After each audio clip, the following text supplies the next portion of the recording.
xibaaru gaynde yi lu ci gën a fës bokk na ki nga xamante ni mooy Pape Gueye milieu terrain Sénégal boobu ki nga xamante ni mooy Pape Gueye mu nga jógee fële ca Havre deuxième division championnat France. ginnaaw Pape Gueye bu contrat am jeexee fële ca Havre deuxième division fële ca France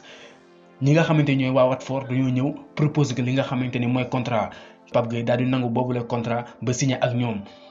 ci ginnaaw si la waa Marseille ñëw proposé ko beneen contrat ki nga xamante ni mooy Pape Gueye ànd ak ay agent ak ñi nga xamante ñooy avocat am dem ca Watford dindi boobu contrat daal di dem fi nga xamante ni mooy Marseille signé boobu contrat ba commencé football ginnaaw ni ki tey deuxième journée ci li nga xamante ni mooy Coupe d'Afrique fële ca Cameroun suñu coach Aliou Cissé bu mu ko war a dugal ca boobule match 5 minutes avant match bi di commencé si lañu woo ki nga xamante ni mooy suñu coach Aliou Cissé xamul yëgul ñu ne ko ki nga xamante ni ñooy waa FIFA dañoo daal di suspendre ki nga xamante ni mooy Pape Gueye ginnaaw bu mu jugee ci li nga xamante ni mooy mbas ma parce que ñi nga xamante ni ñooy waa Watford bàyyiwuñu benn yoon li nga xamante ni mooy seen contrat bu ñu signé woon ak ki nga xamante ni mooy Pape Gueye te mu jógee fa dem signé fi nga xamante ni mooy Marseille ki nga xamante ni mooy Pape Gueye Sénégal du mën a jël benn risque bàyyi ko mu football dool ko seen équipe parce que fu ñu toll nii ñi nga xamante ni ñooy waa Watford dañ ko topp ci contrat bi nga xamante ni da ko signé woon ak ñoom ba mujj daal di koy dindi dem fi nga xamante ni mooy Marseille waa Watford nag bàyyiwuñu benn yoon li nga xamante ni mooy contrat bi ci ginnaaw si lañ def seen plainte